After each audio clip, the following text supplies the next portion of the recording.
Olá, sejam bem-vindos ao Tríplice Invicto. Meu nome é Davi Jorge, estou lendo Coração Corintiano de Lourenço de Aféria. Capítulo 18. A primeira bola morreu de velha e de emoções. Charles William Miller, paulistano do Brás, filho de pais ingleses, agente da mala real inglesa, tinha 20 anos quando, após completar seus estudos na Bannister Court School em Southampton, voltou da Inglaterra em 1894. O rapaz gostava de esportes, era sócio do São Paulo Athletic Club, agremiação fundada em 1888 e que existe até hoje no bairro da Consolação, em São Paulo. Ao descer do navio no porto de Santos e pisar em terra firme, após quase um mês de travessia marítima, o jovem Charles trazia na bagagem 2 bolas de futebol usadas, com visíveis marcas de travas de chuteira, 2 jogos de camisa para times de futebol, uma bomba de ar e um livro de regras de futebol. As bolas eram souvenirs e testemunhas de um fato singular. Charles Miller foi o primeiro brasileiro a mostrar seu futebol na Europa, antes mesmo de o futebol existir no Brasil. E não era um futebol pequeno, de aprendiz, era futebol de craque. Charles abafara na Inglaterra, atuando como centroavante de um selecionado do condado de Hampshire contra o Corinthians Football Club, já então o mais famoso clube amador de futebol da Grã-Bretanha. O jogo foi em Southampton. Quando o árbitro apitou o fim da partida, Charles pediu para ficar com a bola. Essa bola ele trouxe para o Brasil, juntamente com uma outra, que foi utilizada numa partida entre a equipe do condado de Sussex e o mesmo Corinthians inglês, da qual Charles Miller também participara. Essas 2 bolas tinham, portanto, para Charles Miller uma espécie de valor sentimental. Eram como 2 troféus e traziam um pouco do espírito corintiano que iriam inspirar. 16 anos depois, os fundadores do modesto clube do Bom Retiro. Ao contrário desses tempos, em que a bola de futebol entra no campo limpinha, brilhando de nova, elegante como o uniforme dos goleiros e muitas vezes sendo substituída nos 90 minutos da partida por outra companheira mais descansada, as primeiras bolas eram obrigadas a correr e a pular em ritmo de várzea brava, como ainda acontece nas periferias da vida. Quase sempre a bola entrava em campo já machucada por pontapés sem a menor piedade, com escoriações generalizadas. Eram reutilizadas até que dessem no couro, e era couro mesmo, do bom. Entre uma partida e outra, passavam por sessões de massagem com sebo de boi, às vezes levavam pontos cirúrgicos para fechar lacerações brutais, e não era raro terminarem sua carreira completamente deformadas. Como as 2 primeiras bolas pioneiras de Charles Miller, a maioria delas, mesmo quase 2 décadas depois, era importada, comprar uma bola de futebol podia ser muito simples para os clubes bem instalados, que tinham atrás de si o capital auferido com o café ou com o apoio de colônias estrangeiras prósperas. Mas quando 5 rapazes metidos a balão conferem os bolsos e verificam que, além de um além de um restinho do salário de trabalhadores, possuíam apenas a boa vontade de um punhado de simpatizantes e haviam comprado um jogo de camisas, aquelas desgraçadas camisas que desbotavam, e ainda tinham de alugar o campo e precisavam ter ao menos uma maleta para cânfora, arnica, esparadrapo, éter e algodão, com uma cruz vermelha na tampa da madeira,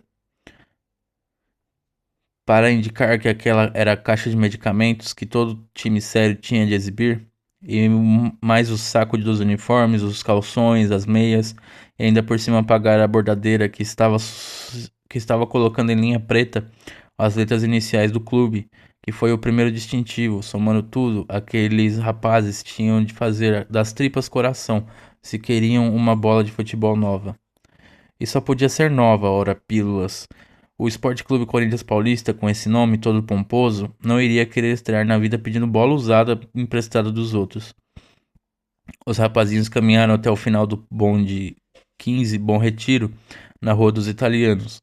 Dizem que eles levavam 6.000 réis, conseguidos como uma vaquinha, e mais o dinheiro das passagens. Sentiam-se importantes, quase ricos, até porque o atencioso Miguel Batalha, que condescendera em ser presidente provisório do clube, enquanto riscava um jaquetão no papel manilha, dera a entender que podiam contar com ele em caso de apertura, desde que não fosse demais da conta. O bonde 15 Bom Retiro, elétrico, era um dos confortos do bairro e até um orgulho. Quebrava um galhão. A linha funcionava desde o dia 13 de maio de 1900. Foi inaugurada 6 dias depois da primeira linha de bondes elétricos, instalada na Barra Funda, e substituíram os carros de 4 bancos puxados a burro da Companhia Aviação Paulista. O Bom Retiro tinha sido o segundo bairro de São Paulo a dispor de bonde elétrico, um serviço público da de São Paulo Tramway, Light and Power Company Limited, e que o povo tratou de simplificar para simplesmente Light. O Annual Report 1910 da empresa informa que São Paulo tinha naquele ano mais ou menos 400 mil habitantes. O número de licenças para novas edificações passava de 3.200. O Bom Retiro também crescia, até o chamavam de Manchester Brasileira ou Manchester Brasileira. O bairro tinha pressa. Não podia depender dos antiquados bondes puxados por burros que o ligavam a Bela Vista, ao Bexiga, passando pela rua direita. A Light antevia que ninguém poria freios ao crescimento da cidade e tratou de construir naquele ano de 1910, na Alameda Glet, a estação de bondes número 1, com capacidade para 100 carros. Parecia um exagero, como o exagero parecia um grupo de operários pegar o bonde 15 com o dinheiro contado no bolso para comprar no centro comercial da cidade uma bola de futebol importada. No Bom Retiro, os trilhos do bonde terminavam em ponta. Não havia balão de retorno. O motorneiro e o cobrador viravam todos os bancos e o carro retornava o trajeto, que ida e volta tinha pouco mais de 7 quilômetros e gastava no todo 44 minutos. Isso quando não tinha boi na linha.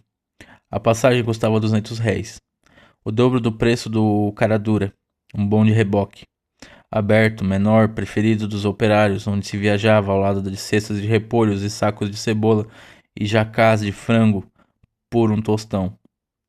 O Bom Retiro chegava até o Largo de São Bento, que fazia parte do miolo comercial da cidade. Ir à cidade significava buscar a luminosidade das vitrines e o bulício das pessoas nessa região, o que exigia um certo apuro no trajar. Havia roupa para ir à cidade. Não há registro fotográfico dessa incursão dos jovens, mas a experiência dos olhos de pessoas vividas garante que os fundadores do Esporte Clube Corinthians Paulista entraram na Casa Fux com um terno completo, gravata e palheta, e foram logo pedindo uma bola de cabotão, ou capão, e falaram aquilo com a voz trêmula, quase sufocada na garganta. O alemão Fuchs era um comerciante sabido. Desde 1905 ele fazia pequenos anúncios de sua loja, que ficava na rua São Bento, 83A. Tinha por caixa postal número 373 e oferecia um grande estoque de footballs de fabricação legítima inglesa, com vendas por atacado e a varejo, a preços reduzidos e sem rival e só de exclusivamente superior qualidade. Volta e meia a Casa Fuchs recebia novos sortimentos da mercadoria, e que era novidade. Foi um desses pequenos reclames de balls a um precinho mais camarada que atraiu os rapazes do Corinthians à loja, onde adquiriram a primeira bola de futebol do time. Há quem afirme, como Tomás Mazzoni, que essa bola custou exatos R$ 6.000, ou bem menos, na opinião do corintiano histórico Chico Dionísio Mendes. De qualquer forma, a Casa Fuchs participou da vida do Corinthians como de outros tantos clubes de futebol no decorrer dos anos, pelo apoio e incentivo que ofereceu a esse esporte, inaugurando até mesmo o merchandising esportivo na cidade de São Paulo, se não no Brasil. Em 1917, instituiu a Taça Casa Fuchs, conquistada pela Associação Paulista de Esportes Atléticos naquele ano e nos anos seguintes, 1918 e 1919. 10 anos depois, em janeiro de 1929, já então estabelecida na rua Líbero Badaró, número 10, e funcionando sob a denominação social Machado, Mesquita e Companhia, a loja continuava sua tradição de apoio aos esportes, editando o Guia Brasileiro de Futebol Associação, orientando, ensinando e explicando regras e jogadas do futebol, tudo com ilustrações e tudo com ilustrações e minucioso a ponto de mostrar o modo correto de bater o escanteio sem remover a bandeira. e enumerando entre as qualidades exigidas do capitão da equipe as mesmas de um general cuja autoridade deve ser absoluta. A Casa Fux acompanhou durante longo tempo a evolução e a consolidação do comércio de São Paulo, tendo a dirigi-la outros sucessores e distinguindo-se em determinada época como a maior casa de artigos para esportes em todo o Brasil, com artigos para futebol. A loja se encarregou de abrasileirar o termo: tênis, croquet, ping-pong, remo, natação, waterpolo, hóquei, esgrima, bola ao cesto, ginástica, atletismo, boxe, patinação, voleibol. Mas entre nomes de Vime e Junco, entre móveis de Vime e Junco, selins nacionais e estrangeiros para meninos, cavaleiros, amazonas e jockeys, arreios finos para carros. Anos depois de sua grande atração passou a ser a bola de futebol Apollo, marca registrada por ela fabricada em próprias oficinas, por oficiais de longa prática, anunciada como a melhor bola para jogos oficiais. A Apollo diferia das outras bolas de futebol por 12 gomos completamente iguais. Resultado desse corte feliz, uma redondez perfeita e permanente que não se perde com qualquer tempo, nem com prolongado uso. Devido a esse corte, a bola Apollo supera em durabilidade a todas as outras, sendo ela considerada a bola mais própria para os campos duros e desgramados do interior. Cada bola Apollo vinha acompanhada de uma câmara de ar da melhor borracha vermelha, inglesa, marca Raposa. Pois bem, não poucas vezes o Corinthians foi buscar a vitória em campos duros e desgramados e trouxe a bola do jogo como troféu. Algumas delas permanecem silenciosas e humildes, como recordação da época romântica em que as bolas eram anônimas e sem enfeites. O suor dos jogadores impregnou sua pele áspera e secou com o tempo. Mas elas todas trazem as cicatrizes das refregas. Tornam-se corintianas porque foram conquistadas com força e principalmente com o coração do povo. Contudo, a primeira bola, o início do sonho, o primeiro grande sacrifício daqueles 5 jovens, não existe mais, a não ser na memória e na certeza de que um dia ela quicou, correu, voou, e ainda que encharcada de lama ou coberta de poeira, feia, rude, enrugada e exausta, jamais será esquecida. Notas: 1. Charles Miller nasceu na rua Monsenhor Andrade, na casa de seus avós paternos, no dia 24 de novembro de 1874. 2. Há quem afirme que a primeira bola do Corinthians poderia ter sido adquirida numa suposta casa São Caetano, que teria funcionado na rua do mesmo nome no bairro da Luz.